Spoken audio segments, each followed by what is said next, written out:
non solo quello, perché hanno trovato, bravi, ma posso dire anche abbiamo trovato, perché questo parte da un'idea di sequenziazione che abbiamo attivato con lo zooprofilatico già da quest'estate. Abbiamo avuto ben altre e importanti informazioni. Per questo oggi vi abbiamo coinvolto. Ve ne dico una per tutte e poi ve lo dirà la dottoressa Ricci.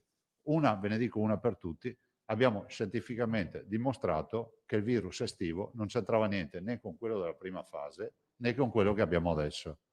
Quindi aveva ragione Rigoli, che lo diceva sempre quando tutti dicevano che avevamo le feste e la libertà estiva ha diffuso il contagio. Il contagio di oggi, dai dati che c'è dalla dottoressa, non è con la mutazione che avevamo quest'estate. Quest'estate fa così, puff, e chiude, poi inizia il volo con una nuova mutazione dall'autunno ad oggi.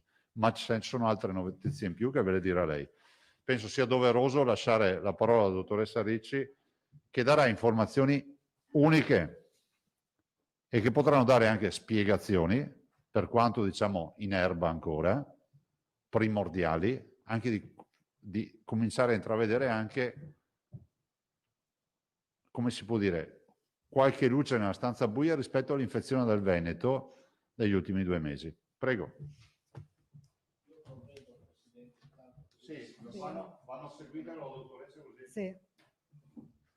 Bene, buongiorno a tutti, grazie mille Presidente di questa bellissima introduzione e davvero l'Istituto Zooprofilattico delle Venezie è sicuramente parte della sanità del Veneto e noi siamo molto contenti di poter dare il nostro contributo. Come direttore generale io oggi sono il portavoce di un gruppo di lavoro, ci tengo a citare il dottor Terregino e la dottoressa Monne e il loro gruppo di ricercatori, che sono appunto coloro che la vigilia di Natale stavano in laboratorio. Terregino e Isabella Monne. Calogero, bravi, ormai già lo conoscete. L'abbiamo conosciuto anche qui perché è venuto qui con me la volta scorsa. E dicevo, con i loro ricercatori appunto erano la vigilia di Natale in laboratorio a caratterizzare i virus che abbiamo ricevuto per cercare questa famosa variante inglese che tanto preoccupa le autorità di tutta Europa. Tutto il lavoro che facciamo è sempre in stretta collaborazione con l'Istituto Superiore di Sanità, con i colleghi siamo allineati per quanto riguarda le metodiche che utilizziamo e i risultati che troviamo, anche questo è importante da considerare. Il lavoro che vi presento oggi deriva da un progetto della Regione Veneto, un progetto a mio modo di vedere molto lungimirante, che è nato già insomma un paio di mesi fa, e che ha proprio l'obiettivo di caratterizzare tramite sequenziamento i virus isolati in Veneto. Perché noi, perché l'Istituto Zooprofilattico ha avuto il compito di fare questo lavoro? Perché il nostro gruppo di virologia è anche, fra l'altro, centro di referenza europeo per l'influenza aviaria e il nostro lavoro è proprio quello di seguire i virus in corso di epidemia. Lo facciamo appunto con l'influenza aviaria e con tanti altri virus animali, ma credo che insomma questa pandemia ci abbia insegnato che un virus è un virus, che stia negli animali o che stia nell'uomo non cambia molto e sicuramente abbiamo delle competenze molto solide proprio nel tracciamento dei virus in corso di epidemia. Allora, quelli che vi do oggi sono i primissimi risultati di questo studio e insomma sarà per me un piacere poi tenervi aggiornati man mano sui risultati che avremo nei prossimi giorni e nelle prossime settimane. Allora, innanzitutto abbiamo caratterizzato 37 virus inizialmente isolati in Veneto nel mese di novembre e in questi primi virus non abbiamo trovato la variante inglese, ma abbiamo trovato 8 diverse varianti del virus SARS-CoV-2. 2 di queste varianti non sono ad oggi ancora state trovate in Italia, quindi potrebbero essere caratteristiche del nostro territorio.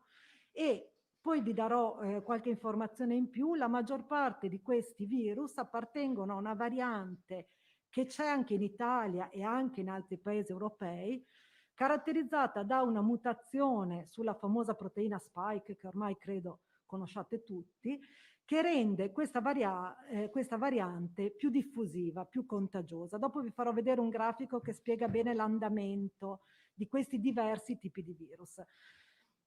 Dopodiché, proprio invece in questi ultimissimi giorni abbiamo ricevuto 5 campioni da pazienti che avevano avuto un collegamento con il Regno Unito e che quindi erano sospetti di poter essere veicoli della famosa variante inglese.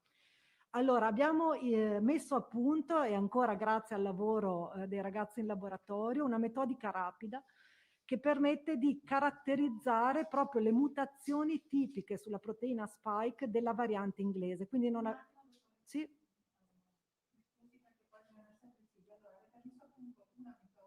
Rapida che identifica le mutazioni tipiche della variante inglese.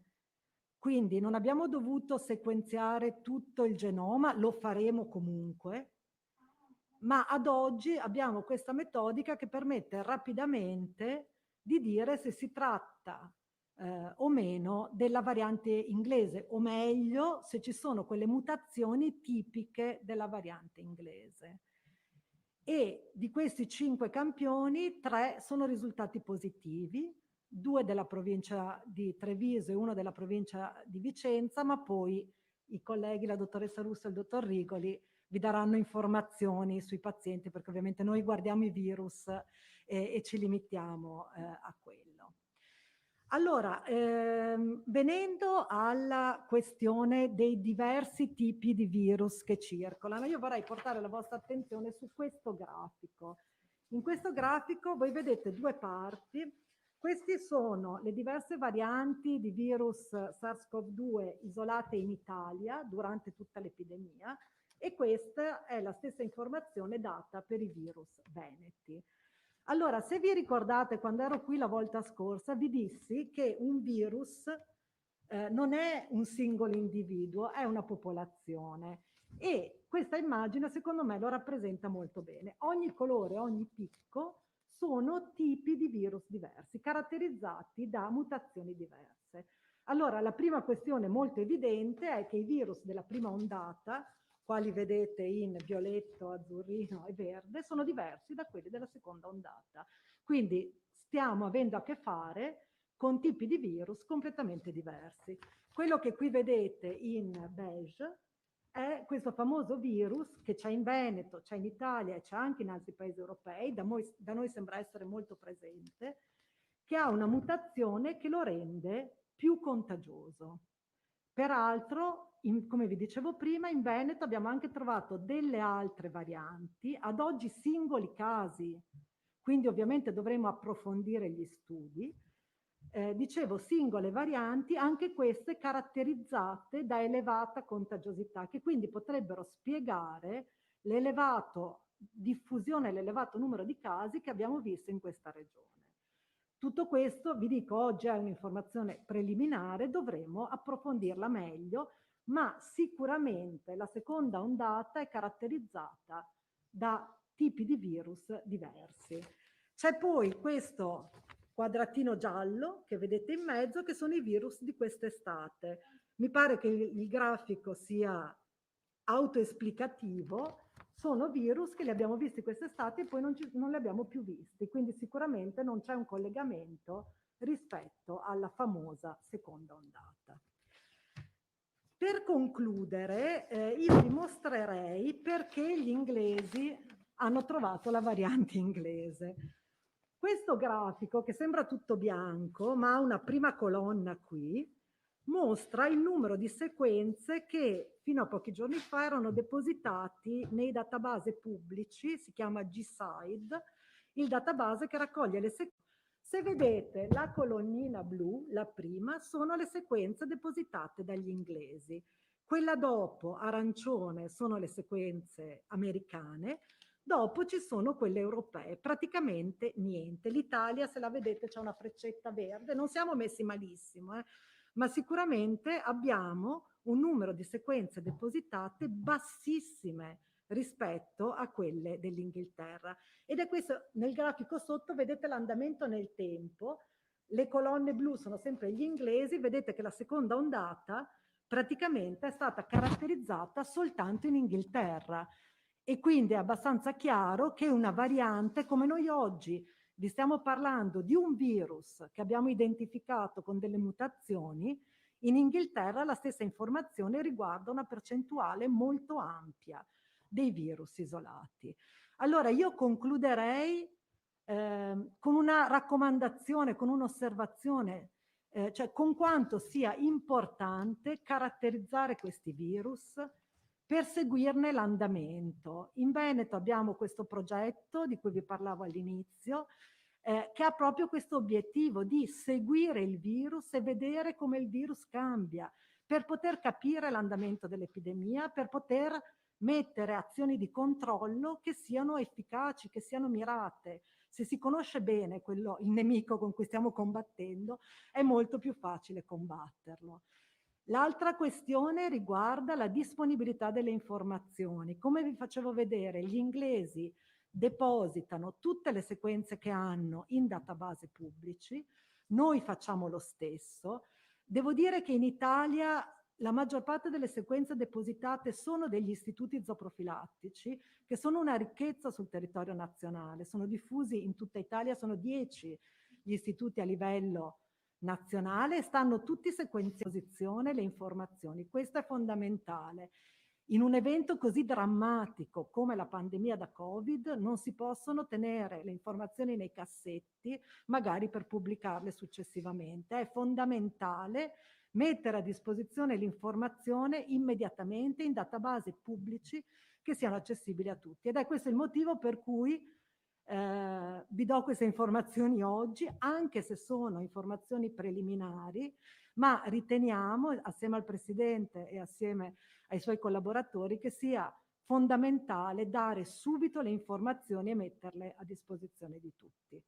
Io ringrazio, dopo ovviamente la dottoressa è a disposizione per le domande, finiamo un breve giro di interventi. La ringrazio perché avete capito la strepitosa notizia che volevamo dare della scoperta che è stata fatta dei due virus, dei tre campioni con virus variante inglese, ma poi di tutto quello che è rappresentato da queste mutazioni che sono venete, quindi approfondiremo ancora di più. Passerei la parola al dottor Rigoli, ci scambiamo i posti e dopo... Grazie. Parto con una considerazione. Ancora una volta o si lavora di squadra oppure non si va da nessuna parte. Questo l'ha dimostrato il gruppo che abbiamo messo insieme quest'estate con l'Istituto Zooprofilattico. Ringrazio Antonia, che è una cara amica da tanti anni, e la ringrazio perché vorrei ricordare che quando siamo andati all'ex caserma Serena a fare i tamponi, ha mandato anche uno dei suoi ragazzi, che se vuoi ricordare il nome... Francesco Bonfante. Ecco, è venuto con noi e ha fatto il lavoro. Quindi diciamo che quest'estate non abbiamo dormito, abbiamo fatto questo progetto, ci siamo sentiti frequentemente, è stato scritto e abbiamo ulteriormente compattato le fila. Ecco, questo è... L'altra considerazione che faccio è questa, che la clinica è sempre importantissima anche nei corsi di infezioni epidemiche, perché quello che avevamo visto quest'estate, che l'abbiamo detto più volte, poi si sta confermando, adesso vedremo, sequenzieremo ulteriormente i campioni. Tenete conto che noi abbiamo ottenuto tutti i campioni e abbiamo fatto un progetto quest'estate, scritto, pianificato, di modo che i campioni arrivano, li abbiamo già inviati all'istituto per ogni mese a partire da febbraio. Quindi dentro ci sarà lo studio di tutti e andremo a vedere ulteriormente con dati ancora più pesanti questa cosa. E l'altra cosa importante che vi dico è questa. Tutti i pazienti che sono stati identificati dall'Antonia per quanto riguarda la variante inglese hanno fatto l'antigenico e l'antigenico è risultato positivo per tutti i pazienti. Quindi il test rapido antigenico ha funzionato anche per la variante inglese. D'altra parte ricordo che questi test vanno a cercare la proteina N e non la proteina spike. ecco, io mi limito a questo, poi dopo magari lascio alle domande. Diciamo così che quello che abbiamo messo in piedi servirà moltissimo a livello italiano e anche a livello internazionale. La filosofia nostra è sempre quella di mettere in trasparenza i dati. Appena abbiamo avuto i dati li abbiamo messi in trasparenza e penso che dobbiamo continuare così. Grazie. Dottoressa Russo, per la parte rapporti SS e comunicazioni, perché adesso parte una macchina infernale rispetto a quello che abbiamo scoperto e che viene segnalato. Infernale, ma parte una macchina, insomma. Diciamo che, buongiorno a tutti, scusate. Buongiorno a tutti. Sì, faccio un intervento molto veloce. Come dice il Presidente, è chiaro che noi siamo, come ha detto anche la dottoressa Ricci, siamo in collegamento col Ministero e con l'Istituto. Uno, perché la banca dati che ha l'IZS è anche in condivisione con l'Istituto Superiore di Sanità e pertanto tutto viene pubblicato. Ma accanto a questo c'è un sistema di notifica di quelle che sono le diciamo individuazioni di positivi e nel caso specifico di questa variante, di queste mutazioni, che noi come sanità pubblica dobbiamo comunicare sia al Ministero che all'Istituto. Quindi io ho preparato una nota che abbiamo già fatto partire, dove noi riportiamo che abbiamo individuato la nuova variante, questa del Regno Unito, in 3 soggetti che sono rientrati dal Regno Unito.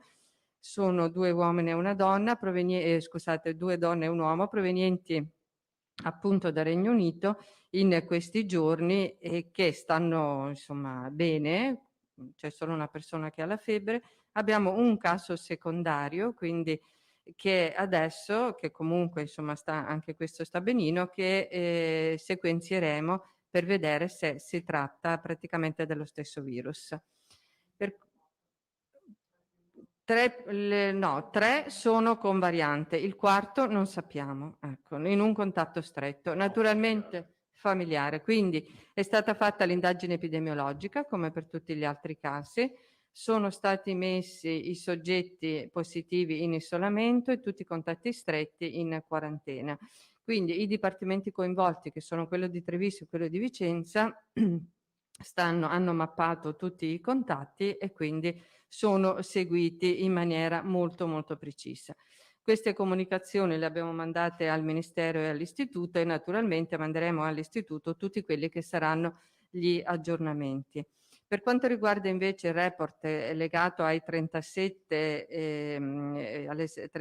sequenziazioni che sono state fatte, anche queste abbiamo allegato il report che ci ha mandato l'IZS, l'abbiamo mandato all'Istituto, perché il messaggio di questa, diciamo, di questo riscontro e di queste mutazioni che risultano, potrebbero essere collegate e potrebbe essere la spiegazione di questo elevato numero di casi che abbiamo in Veneto, per noi è molto importante. Come diceva il Presidente, il messaggio è che abbiamo a che fare con un virus che risulta essere molto più contagioso e quindi la nostra responsabilizzazione e il nostro comportamento è molto importante, al di là di tutto quello che possiamo fare noi, ma penso che il direttore, il dottor Flor, dopo ne parlerà.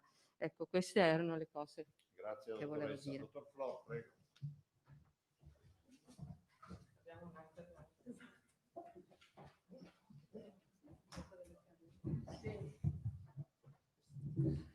Buongiorno, grazie. Mi sembra che quello che emerge oggi e che è stato detto in termini molto chiari sia che noi non ci preoccupiamo solo di essere puntuali e tempestivi nelle risposte nei nostri ospedali e per i nostri malati, che ricordo stiamo continuando a dare e stiamo anche testimoniando con grande puntualità tutti i giorni qual è l'andamento vero della malattia della nostra regione. Se avete guardato con attenzione i dati, voi vedete che noi abbiamo una situazione di un numero molto elevato di non terapia intensiva rispetto alle terapie intensive. Questo anche se ricordiamo rispetto alla prima ondata. Oggi abbiamo la spiegazione, è un virus diverso. Questa non ce l'avevamo mai avuta, fare supposizioni è facile, dare dati è diverso ed è comunque una responsabilità che la Regione Veneto si è assunta.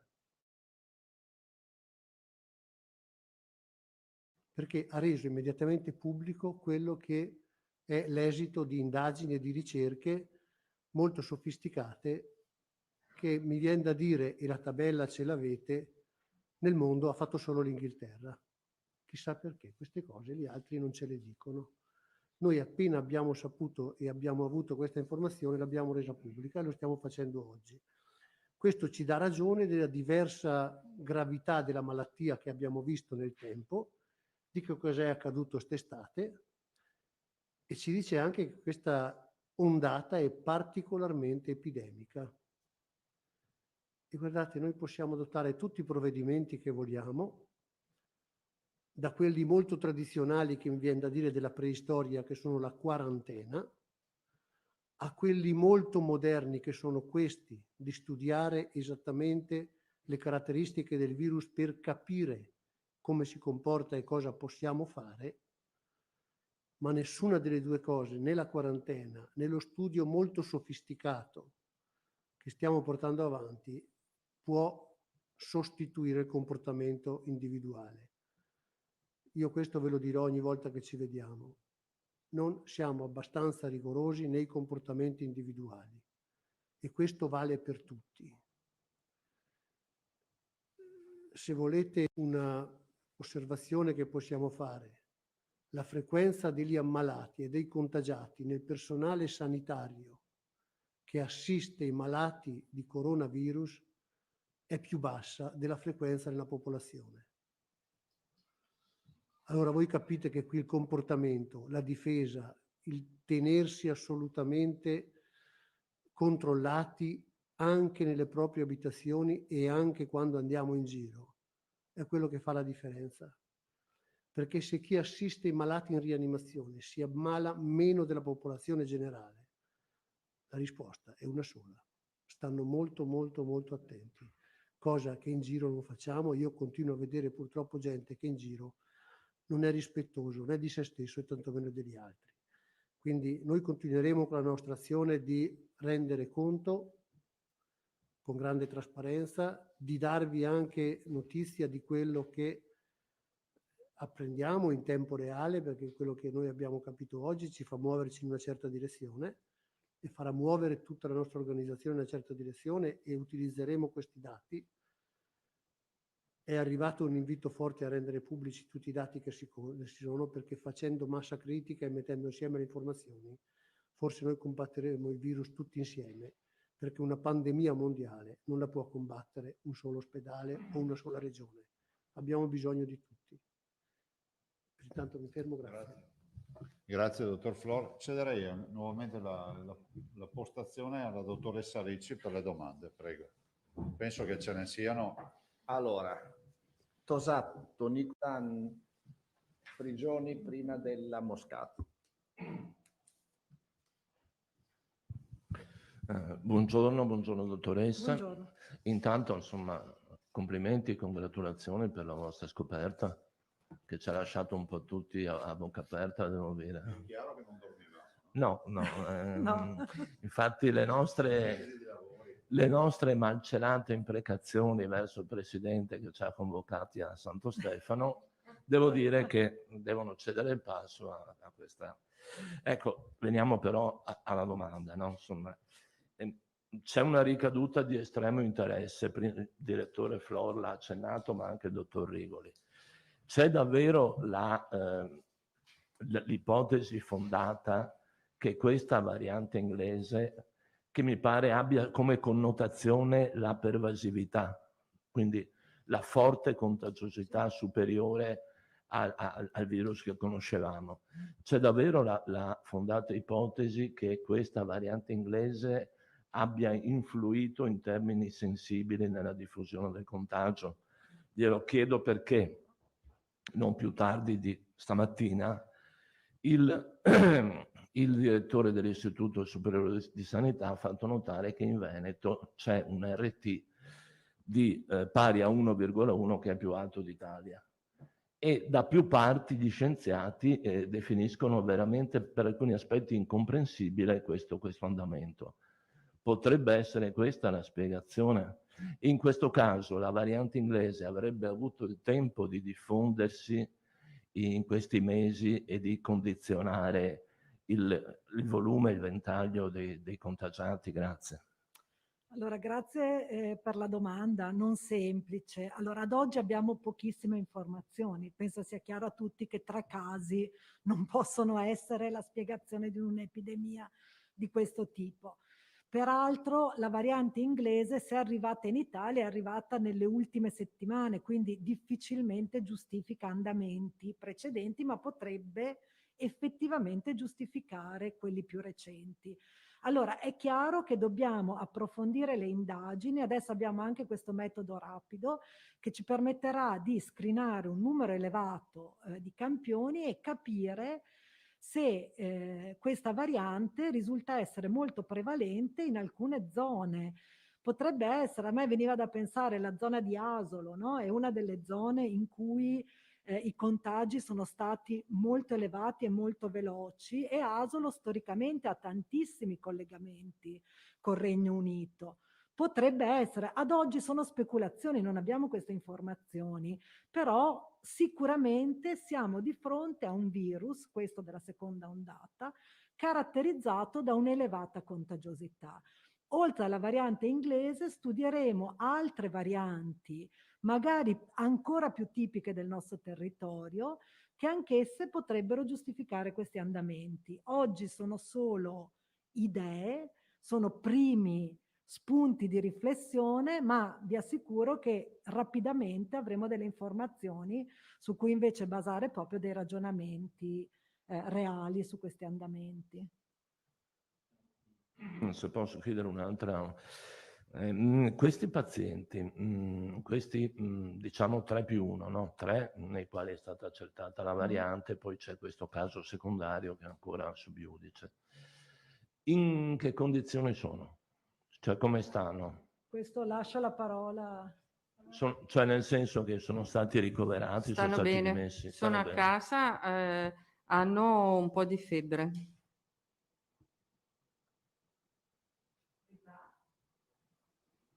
Sono under 40, tranne uno.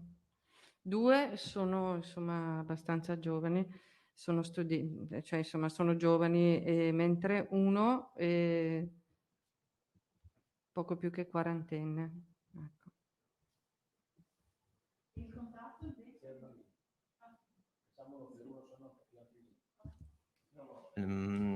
Era per capire un po' se relativamente a questi pazienti un pochino come avete ricostruito la catena di contatti. Questi sono tornati dalla Gran Bretagna? Vedo che non mi hai ascoltato. No. Zero. No. Prima di tutto quando lei si lancia nella spiegazione non è semplicissimo seguirla. Seguirmi, sono troppo veloce, va bene. Comunque sì, insomma, volevo No, chiederle allora se... questi 3 soggetti che sono risultati positivi sono rientrati dalla Gran Bretagna e a seguito del fatto che non stavano tanto bene, avevano principalmente un po' di febbre e senso di affaticamento, questi sono i sintomi che ci hanno riferito, hanno fatto, come diceva il dottor Rigoli prima, dapprima un test rapido e poi un test molecolare e sono risultati positivi. I loro tamponi sono stati subito sequenziati, come abbiamo detto, e è stata individuata questa variante. Ho detto che sono stati messi subito in isolamento e naturalmente insomma, si sta seguendo la loro evoluzione anche con i rispettivi medici di base. Per quanto riguarda i contatti stretti, sono stati fatti i tamponi, sono risultati al momento negativi, tranne uno che è il contatto stretto di un caso che comunque presenta soltanto al momento febbre e quindi non abbiamo insomma delle preoccupazioni riguardanti i contatti stretti. Sono stati tutti, si sta seguendo quello che sarà insomma il decorso della loro quarantena fino a quando, insomma, passati 10 giorni, se sono asintomatici. Grazie. Nicolussi.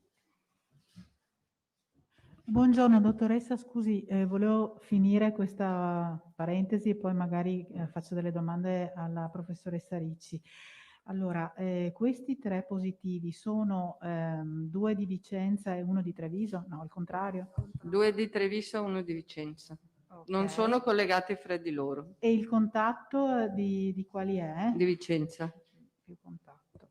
Ok, perfetto. Grazie dottoressa. Volevo chiedere poi alla professoressa Ricci 3 cose tecniche, cioè quante varianti avete individuato che possano appartenere esclusivamente al territorio veneto?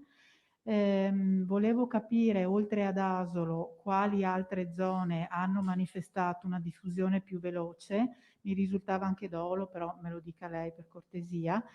E su quanti campioni avete operato il sequenziamento?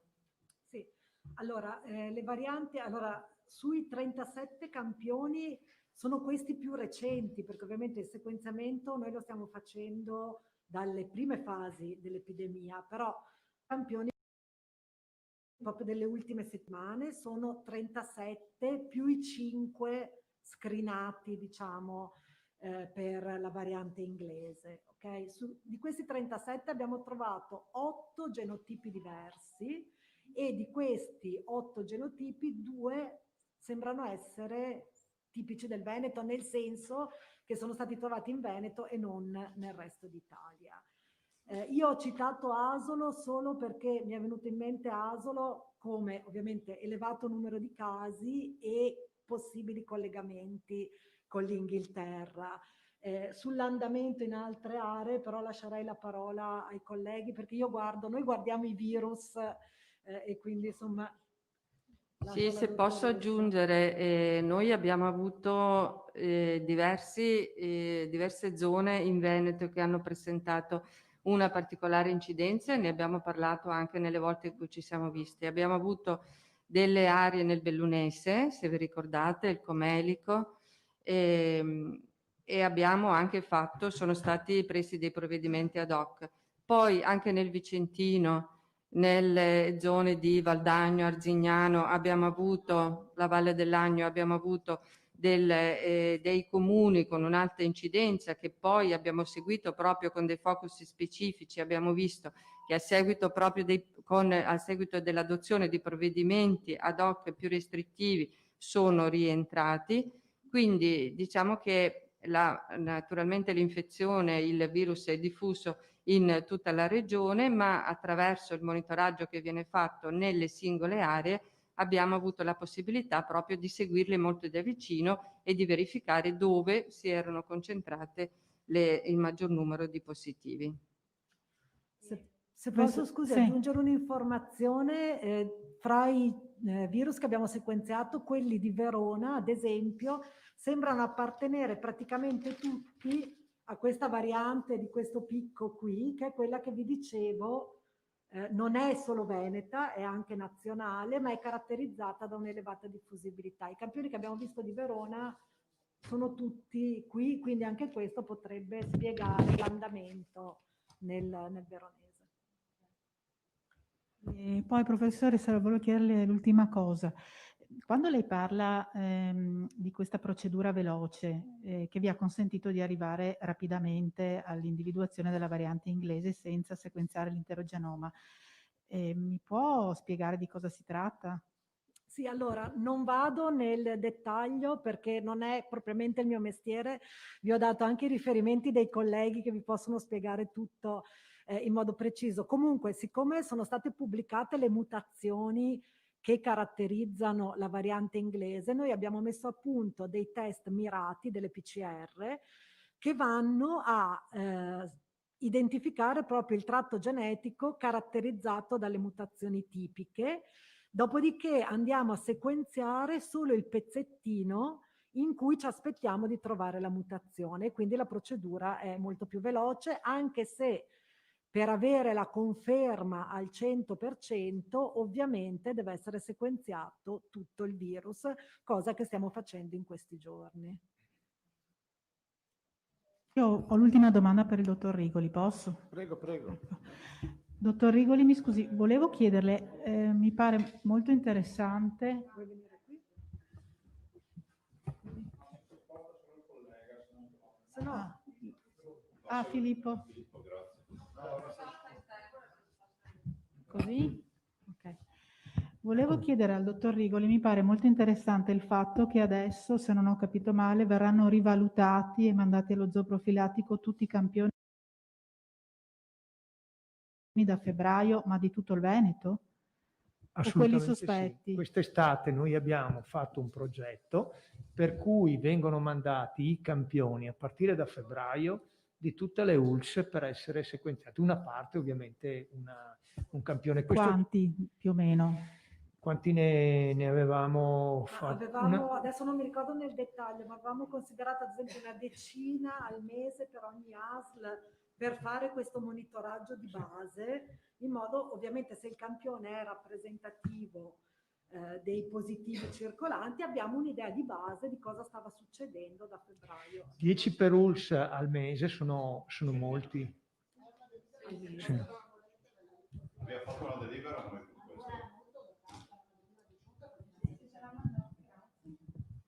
Sì, se posso aggiungere, i tamponi che arrivano allo zoo profilattico, secondo anche suddivisi a secondo della gravità.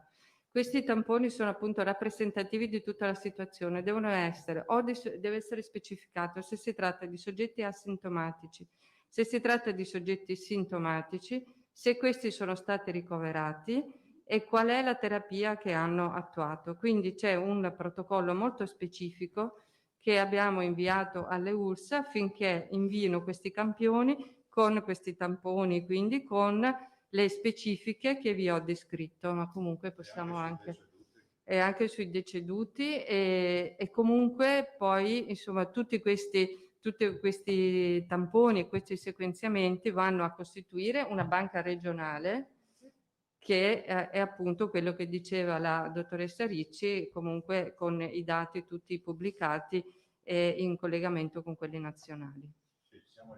Questo lo volevo sapere. E avete dato un finanziamento ad hoc? Sì. Di quanto? Quanto è 300? Lo sa la 2,60 in incremento, diciamo così. Professoressa, Considerate che mi permetto di dire che oggi è quasi banale parlare delle sequenziazioni. Noi ci siamo mossi quando il mondo non stava neanche pensando a queste robe.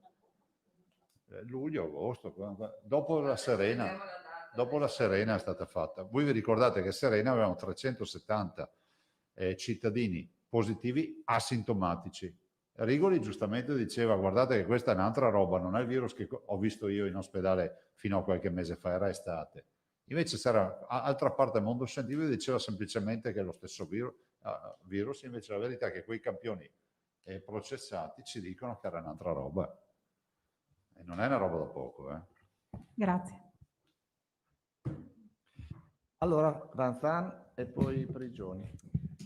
Ricollegandomi a quest'ultima domanda, professoressa, voi quindi all'Istituto Zoo Profilattico avete cominciato subito dall'estate ad analizzare i campioni, avete tutti gli esiti oppure avete una scorta che dovete ancora valutare? Cioè, com'è il lavoro di analisi?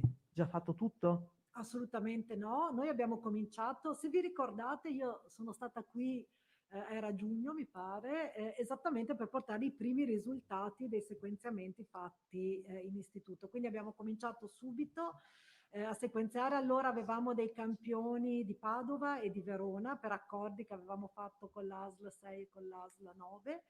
E poi abbiamo sequenziato appunto dei virus di Treviso e via via stiamo continuando a farlo. Adesso continueremo, è un'attività che si fa in tempo reale, quindi assolutamente i numeri aumenteranno nelle prossime settimane. L'altra domanda che le rivolgo, professoressa, riguarda i grafici che lei ci ha mostrato, questo italiano e il secondo veneto, con queste piramidi che sono veramente diverse l'una dall'altra. Cioè, sembra che nella prima fase nel resto d'Italia ci sia stato, mi riferisco alla curva rosa, un picco molto più alto che da noi in Veneto è stato più basso, mentre invece nel periodo fine estate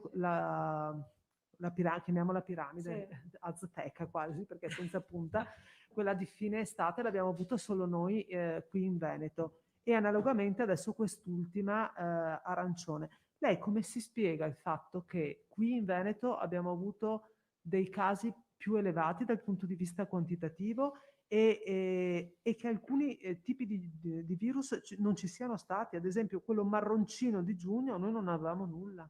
Sì, allora davvero grazie per questa domanda perché mi permette di chiarire una cosa estremamente importante che vi prego di notare. Questi due grafici hanno assi diversi, ok? Perché ovviamente quello nazionale ha come asse centinaia di sequenziamenti, quello veneto sono decine ovviamente. Qui fatto confronti fra l'altezza di una punta e l'altezza dell'altra perché i numeri sono diversi. Quello che si può vedere qui è la differenza nei colori e all'interno del grafico nazionale e del grafico veneto la relazione fra un tipo e l'altro di virus. Quindi l'andamento non è così diverso, cioè anche in Italia il verde è più piccolo, il marrone è più alto, in Veneto lo stesso, ok? Sicuramente è vero, questa gialla da noi è ben evidente, a livello italiano meno. Allora, le spiegazioni quali possono essere? La prima e più importante, pochi sequenziamenti, mi dispiace doverlo ripetere, ma è ovvio che se pensate ai numeri che diciamo tutti i giorni, migliaia di casi, i sequenziamenti riguardano poche centinaia, quindi noi potremmo aver identificato col sequenziamento solo alcune tipologie di virus, ma questa immagine potrebbe essere non completamente realistica, ok? Quindi c'è un difetto legato alla numerosità. E poi sicuramente il virus cambia, le mutazioni sono molto frequenti e a livello dei singoli territori si possono creare delle varianti specifiche. Peraltro l'epidemia ci ha fatto muovere molto meno, se pensate alla mobilità anche a livello nazionale pre-Covid, è ovvio che adesso c'è molta meno mobilità di persone fra regioni e fra territori e quindi questo giustifica ancora di più il fatto che ci possano essere delle caratteristiche locali che, ripeto, studieremo meglio con numeri più forti. Prigioni. Buongiorno professoressa, a questo punto che cosa dobbiamo aspettarci? Mi sembra assodato che il virus cambi, abbia delle mutazioni, da una domanda che estendo anche agli alle altre persone qui presenti. Queste variazioni dove vanno? Oltre alla contagiosità, che caratteristiche ha la variante inglese, insomma tutto questo studio che stiamo facendo, che cosa ci può dire per il futuro? Certo. Anche immediato. Ecco. Sì, allora ad oggi la variante inglese appunto è caratterizzata solo, non è poco, però da una elevata contagiosità. Non ci sono virus sia più aggressivo, che dia forme cliniche più gravi, né tantomeno che non risponda al vaccino. Diciamolo subito se questo può essere il dubbio. Non è così. L'unica caratteristica è che il contagio, l'infezione corre più velocemente perché il virus permettono di entrare più facilmente nelle cellule dell'ospite, quindi si diffonde più facilmente. Cosa ci dobbiamo aspettare? Che se queste varianti prendono il sopravvento, il virus diventa più contagioso e quindi tutte le misure di contenimento, che sono quelle individuali, ricordiamolo, mascherina, distanziamento, devono essere sempre più importanti perché di fronte a un virus che passa ancora più facilmente, le misure di controllo diventano essenziali. Dopodiché il vaccino farà il suo lavoro, ridurrà la pressione infettante, noi dovremo continuare a monitorare l'andamento di queste varianti per vedere cosa succede sul territorio. Grazie. Moscati. Sì, buongiorno a tutti. Ecco, naturalmente volevo fare proprio questa domanda, ma la riformulo proprio di base. Parliamo sempre di contagiosità, Però la gente mi dice, ma cosa vuol dire? Non so, il virus è più piccolo, passa attraverso la mascherina, e sta più vivo nelle superfici. Cioè, proprio tecnicamente, quello che stava un attimino dicendo in Sì. questo momento, se può spiegarlo un po' più dettagliatamente. Grazie. Certo. Allora, come avviene l'infezione? Allora, perché l'infezione avvenga, il virus deve entrare in contatto con l'ospite. Questo è banale, ok? Quindi la prima cosa è che noi dobbiamo entrare in contatto con un virus. Ma questo non vuol dire infettarsi, vuol dire solo entrare in contatto col virus. A seconda del tipo di virus, della carica virale e dello stato dell'ospite, questo contatto diventa infezione.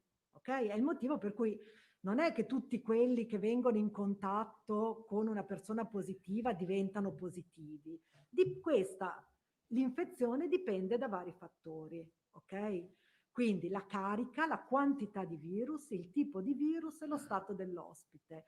In questo caso uno di questi fattori è modificato. Il tipo di virus è un virus che più facilmente entra nelle cellule e dà infezione, per cui la probabilità di infettarsi quando si entra in contatto col virus è più alta, non è assoluta, neanche in questo caso. Non vuol dire che se entriamo in contatto con questa nuova variante ci infetteremo di sicuro, ma ci infetteremo più probabilmente che non se entriamo in contatto con un altro virus.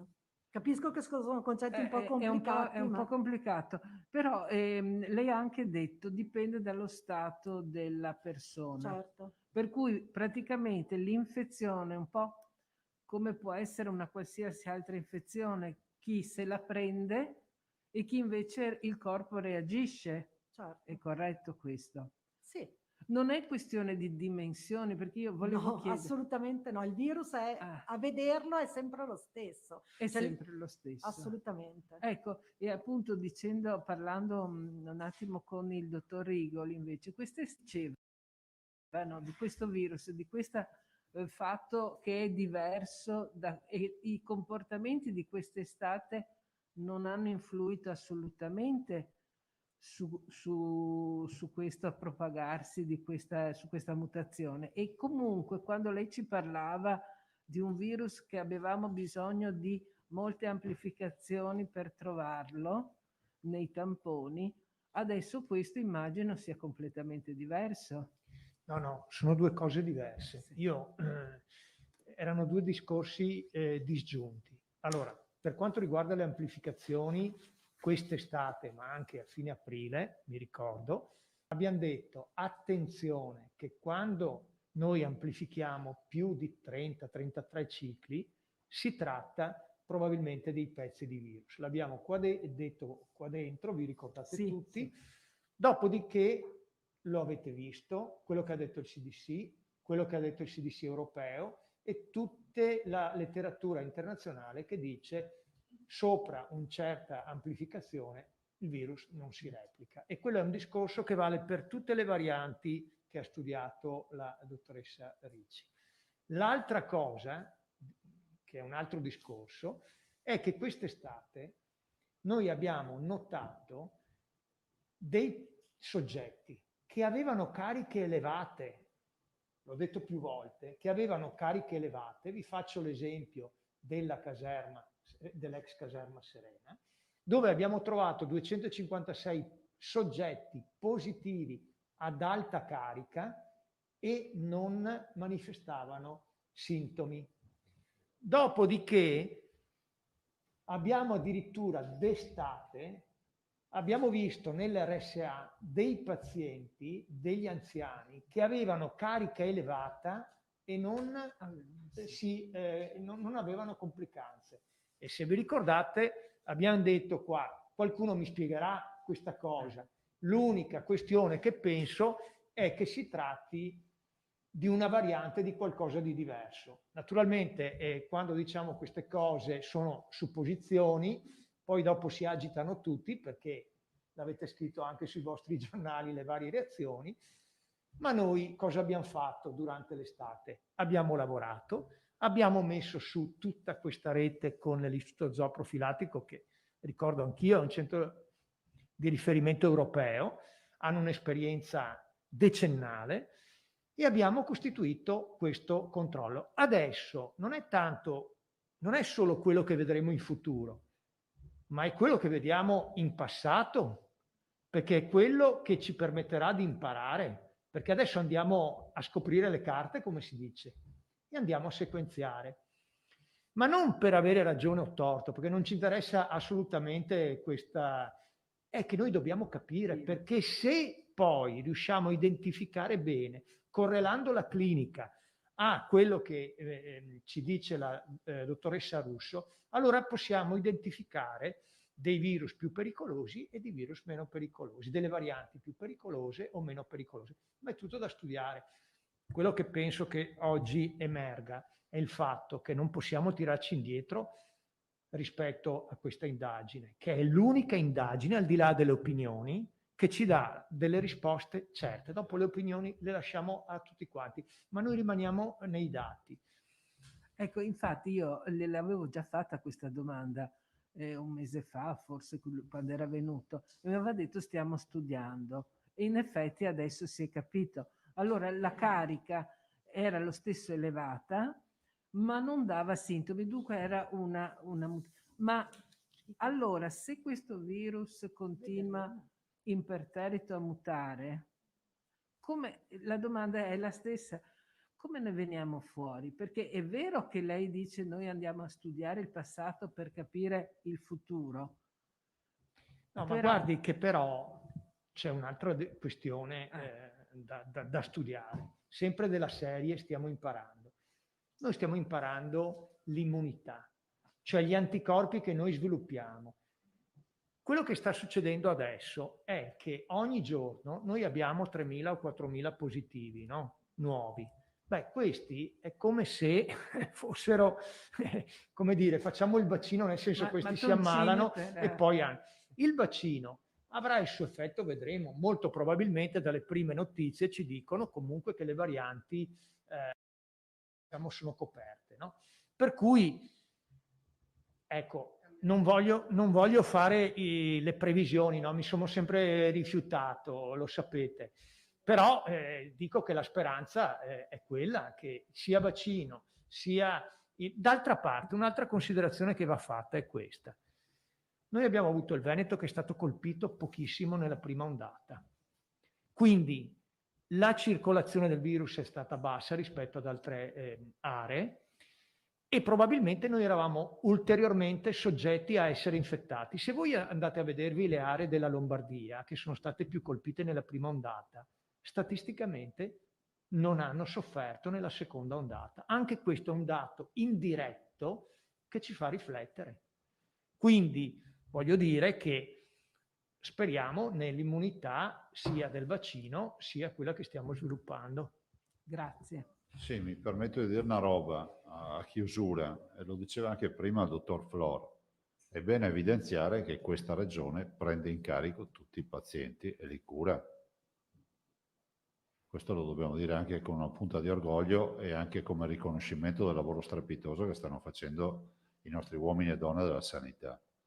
Prendiamo in carico tutti i pazienti, li curiamo e siamo una delle 3 regioni in Italia che non ha chiuso alle prestazioni urgenti, a tutta una serie di attività. Prova ne sia che le nostre sale operatorie dello IOV anche sabato, anche la vigilia lavoravano, la vigilia o l'antivigilia, adesso non ricordo, la vigilia. Prova ne sia che oltre ai 3.400 pazienti Covid, noi abbiamo in carico almeno, quando va male o bene, 7.000 pazienti non Covid. Perché a me va bene tutto, ma non riconoscere che questa regione... Un giorno qualcuno ha detto, ma Verona è come Bergamo. No, ma per un semplice motivo, che stiamo ricoverando e curando tutti. E se da un lato ci sono i nostri eroi, che sono mitici, i nostri medici, dall'altro c'è una regione che anche quando non c'era il Covid investiva, comprava respiratori, comprava 24 milioni di dispositivi, mandava l'ossigenoterapia a casa, faceva tutta una serie di scelte, perché poi l'anestesista piuttosto che il pneumologo eccetera hanno la loro visione, noi abbiamo l'obbligo di garantire a loro tutto quello che c'è. A Cesare quel che è di Cesare. E ancora un Tosato, Ah, no, una chiudiamo. Nicolussi e una Vanzan. Dunque, se la variante inglese, chiamiamola così, si è detto, ha caratteristiche di maggiore pervasività, cioè più contagiosa, e quindi costituisce, almeno nelle premesse, almeno nelle ipotesi, una minaccia maggiore, una minaccia in più rispetto a quello che pensavamo. Ecco, ci sono delle ricadute immediate sul piano clinico, sul piano del ricovero, sul piano delle cure, sul piano della profilassi. Prima il dottor Flor ha tirato le orecchie a chi trascura le regole di prudenza, le regole di sicurezza, ma insomma, questo lo chiedo anche al presidente Zaia. Immagina non lo so, un irrigidimento per quanto riguarda gli atteggiamenti, i comportamenti? No, guardate, guardiamo in faccia la realtà. Il virus è il nostro nemico ignoto, no? Sconosciuto anche per certi aspetti. Le cose che si possono fare le stiamo tutte facendo a pieno regime. E come ho sempre detto, i cittadini devono aiutarsi e aiutarci. Lo diceva anche il dottor Flor. E le regole sono sempre quelle basilari. Dopodiché l'indagine andrà avanti e capiremo che in base alla variazione, alla mutazione avremo anche dei risvolti clinici, perché dietro ad ogni tampone c'è la storia sanitaria e quindi verrà statisticamente elaborato un modello per ogni variazione. Sarà che so, la mutazione che darà grosse polmoniti interstiziali, ce ne saranno altre invece che avranno, che so, daranno magari più insufficienze respiratorie o altre partite tipo insufficienze cardiache, scusate, cardiopatie o altro. Insomma, c'è tutta una miriade di insufficienze renali, c'è una miriade di risvolti per il Covid. Però noi andiamo avanti, come abbiamo sempre fatto. Voi sapete che io ho sempre detto, piantiamola questa storia dalla prima fase alla seconda fase. Oggi lo vedete ancora più evidente. Cioè io quando leggo siete stati bravi nella prima fase e non nella seconda, ma io dico ma in che pianeta vivete? Cioè secondo voi, noi abbiamo un on-off? Allora, nella prima fase non avevamo i dispositivi, ve lo ricordate, no? Le case di riposo non ce li avevano. Nella prima fase non facevamo testing, facevamo 2000 tamponi al giorno. Case di riposo hanno avuto i primi pungidito arrivati in Italia, li abbiamo presi noi, 100.000 pungidito. Contro tutte le regole, ma avevamo almeno quelli. Nella prima fase non avevamo una diagnostica come quella di oggi. Le case di riposo oggi fanno un tampone in 4 giorni. Nella prima fase le case di riposo, il 75% delle case di riposo non ha neanche visto il virus. Oggi c'è dappertutto. E vuol dire che è cambiato qualcosa, siccome gli uomini e le donne della sanità sono quelli di prima, con più di prima, abbiamo assunto 1200 medici. Di cosa stiamo parlando? Il problema è che non è prima o seconda fase, qua c'è un virus di allora e un virus di oggi, e l'abbiamo visto, lo si vede. E quindi cambia la forza, no? Il rapporto di forza. E dopodiché c'è anche il tema dei territori. Vi ricordate quante volte vi ho detto il bacino del nord-est? Noi siamo partiti con un mese di ritardo rispetto a questa nuova infezione. Vi ricordate, è partito il Piemonte, la Lombardia, poi è passato alla Liguria, Emilia-Romagna e poi si è spostato nel nord-est. Ha esordito il Trentino Alto Adige, Bolzano ha fatto il primo lockdown, Trento, Veneto, Friuli Venezia Giulia, che nonostante 2 settimane di arancione comunque ha pressione, Slovenia e Carinzia. E anche Emilia-Romagna, perché il bacino l'Emilia-Romagna, se non ricordo male i dati, deve avere 100 pazienti in meno rispetto a noi, ma a 4.300.000 abitanti. Questa è la storia. Tutto il resto sono discussioni da stadio fatte in tribuna al Caldino. Nicolussis e Tosato non ha altro. No, grazie. Prego. Allora, Presidente, già che c'è, Prego. dobbiamo anche ricordare che domani parte la campagna vaccinale, Sì. finalmente.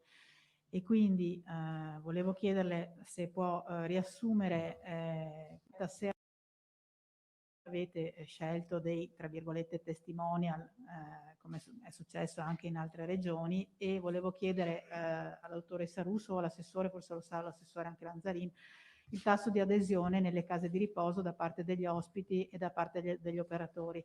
L'ultima cosa, Presidente, mi scusi, abbiamo bisogno di chiarire un dubbio che mi è stato posto. Io le prime volte ho sorriso, ma ho sbagliato perché ho capito che c'è questa confusione importante da sciogliere. La gente mi chiede, ma il vaccino lo devono fare anche quelli che sono intubati? Ecco, per cortesia potete spiegare che è un vaccino non curativo ma preventivo? Grazie. Sì, diciamo che il vaccino previene l'infezione, no? Previene la malattia, però come diceva giustamente il professor Palù l'altro giorno, dice anche, è anche disinfettante, cioè evita, sembra eviti il contagio. Allora, detto questo, io vi posso dire solo una cosa, che i vaccini, poi passerei la parola all'assessore o alla dottoressa Russo, decidete voi. I vaccini arrivano a mezzogiorno, giusto? Domani. Alle 8 domani mattina a Padova. Sì, alle 8, e quindi noi da mezzogiorno più o meno inizieremo a vaccinare. E sono 875 dosi, quindi è una giornata di vaccinazione europea simbolica. Dopodiché sembra che, e poi la dottoressa Russo vi darà altre notizie, e io spero arrivino poi in maniera copiosa le dosi. Ecco, anche qui, siccome c'è sempre polemica su tutto, allora diamo un po' di materiale anche a quelli che hanno tanto tempo. Noi abbiamo comprato le siringhe, ma lo sappiamo che ci davano i vaccini con le siringhe, porca miseria. Lo sappiamo, c'è scritto dappertutto. Ma siccome poi se manca le siringhe è sempre colpa di Zaia, io ho fatto comprare anche le siringhe. Quindi avremo un contingente di siringhe, Quante ne avete comprate? quelle che servivano. Parliamo di Adesso migliaia. non lo so, ma posso garantirti che possono arrivare le boccette senza le siringhe. Ecco, ma a me sembra che da Veneti siamo sempre stati prudenti, no? Adesso veniamo accusati perché abbiamo comprato le siringhe. Siamo accusati perché abbiamo 111 terapie in più rispetto a quello che dovevamo fare da legge. Scusa, è vietato? Siamo accusati perché abbiamo un magazzino che di 12 mesi di dispositivi si poteva andare... Cioè, noi così va bene perché io non voglio più sentir dire che manca qualcosa. Ecco. Quindi, Presidente, arrivano a Padova, e da Padova vengono smistate in tutti gli ospedali. Allora, passerei la parola alla dottoressa Russo. Grazie. Io dico solo una roba, dottoressa. Il vaccino è volontario. Tutti avranno la lettera a casa, noi siamo organizzati. Ditelo, scrivetelo con orgoglio che abbiamo fatto la prima anagrafe vaccinale italiana e che l'anagrafe vaccinale nazionale si è ispirata a quella veneta e che ci sono regioni in Italia che ancora scrivono sul foglio a penna, non hanno neanche l'anagrafe vaccinale. Ecco, dite questo. È volontario, scriveremo quindi a casa tutti.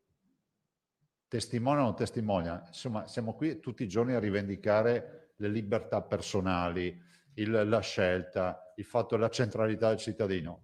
Ragazzi, c'è il vaccino. La storia del Covid non mi sembra... Ognuno deciderà cosa fare.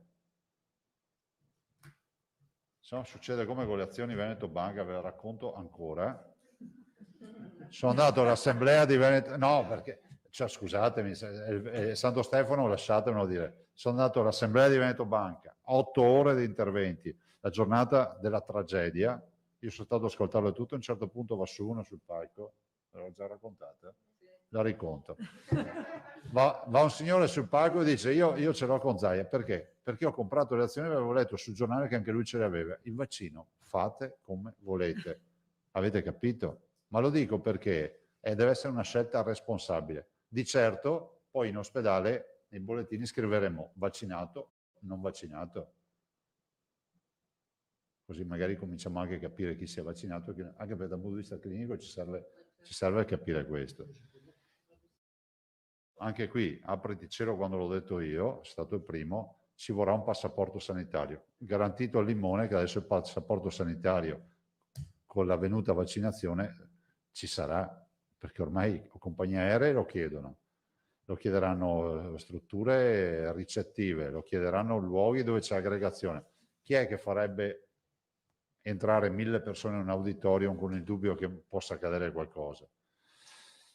Basta, dottoressa Russo, mi fermo.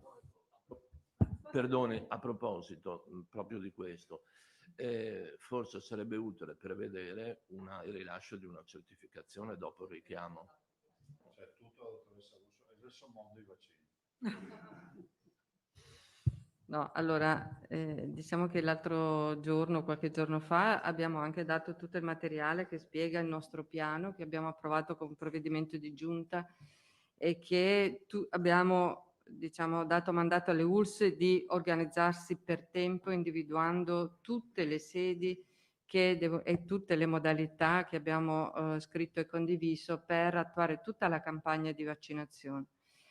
Parte con gli operatori sanitari che cominciano domani, come abbiamo detto, e poi continua. Tutti gli operatori sanitari sono stati informati, tutto è pronto, non solo per domani, ma per quello che sarà nei prossimi giorni e nei prossimi mesi. Quindi è tutto pianificato. Ogni vaccinazione viene naturalmente registrata, seguiranno quelle che sono le prassi di ogni vaccinazione. Parlo piano perché sennò non si capisce. Ecco. E naturalmente la persona avrà poi intanto viene prenotata subito la seconda dose, perché abbiamo detto che la schedula vaccinale al momento è costituita da 2 dosi, e poi viene rilasciato un certificato di vaccinazione, come sempre. Quindi tutte le vaccinazioni sono registrate e disponibili. Se poi il Ministero ci darà un format che sarà necessario per l'estero o per altre situazioni, ancora non lo sappiamo. Probabilmente, appunto, come diceva il Presidente, sarà così. E tutti i soggetti possono aderire volontariamente, verranno convocati all'inizio, adesso sono gli operatori sanitari a cui è stata mandata la nota per la vaccinazione secondo una stratificazione di rischio, abbiamo spiegato. Dopo, quando passeremo alla vaccinazione degli ultra ottantenni e poi così via per coorte, naturalmente tutti verranno informati e convocati per la sede vaccinale che è stata prevista. Quindi questo è il nostro piano. È chiaro che l'unico strumento attualmente disponibile per prevenire la malattia è la vaccinazione e l'abbiamo detto, non abbiamo altre soluzioni. Molto si sta facendo per quanto riguarda la cura, ma è chiaro che la cura arriva quando la malattia si è già manifestata, quindi poi ognuno sceglie quale può essere, insomma, la misura più appropriata per la propria vita, insomma, e in base alle proprie scelte e alle proprie convinzioni. Dottoressa, mi scusi, il tasso di Nicolussi adesione Ranzan. il tasso di adesione degli operatori e degli ospiti delle case di riposo qual è? Allora, per quanto riguarda gli operatori, abbiamo fatto una stima. Al momento abbiamo una intenzione alla vaccinazione che comunque può anche cambiare, sia in senso sia che uno si sia espresso sia che non si sia espresso. Poiché viene invitato, poi decide se presentarsi o meno. Nel momento in cui si presenta abbiamo un'adesione che è oltre il 90%, adesso poi vedremo. Per quanto riguarda le strutture residenziali abbiamo fatto un incontro anche con l'assessore, naturalmente l'attenzione è molto alta, non abbiamo avuto, al contrario risponderei, una sensazione o una stima di opposizione alla vaccinazione, quindi noi pensiamo che insomma tutti potranno usufruire di questo. Per quanto riguarda intubati o meno, è chiaro che nel corso di una manifestazione clinica, nel corso di malattia, non è mai prevista la vaccinazione. Questo è una cosa di base. Quando è superata la malattia e quindi un soggetto è guarito, non c'è nessuna controindicazione alla vaccinazione per un soggetto che ha avuto o la positività senza, diciamo, in maniera asintomatica, oppure che abbia superato la malattia. Vanzan? No, basta. No, scusami Aldo. No, ma è... No, ma... Professoressa Ricci, in base alla sua esperienza, quello che sta succedendo con il coronavirus è normale? Sì, allora sì, perché è un virus e si comporta normalmente. Stavo pensando, e mi fa piacere dirlo, il virus influenzale muta continuamente, cioè le mutazioni fanno proprio parte del modo in cui il virus funziona. Lui si replica e replicando fa dei piccoli errori di replicazione che sono le mutazioni. Alcuni virus lo fanno di più, alcuni di meno, quello influenzale lo fa tantissimo, così come il coronavirus. Quindi sì, è assolutamente normale per un virus nuovo che non ha una risposta immunitaria nella popolazione. È normale che muti e non c'è niente di drammatico nella mutazione, è solo qualcosa che va conosciuto e seguito e, ripeto, non c'è nessuna preoccupazione rispetto ad esempio alla copertura vaccinale, come per il virus influenzale. Al limite, quando si vedranno delle mutazioni, cambierà anche il vaccino, come si fa con il vaccino dell'influenza. Signori, grazie.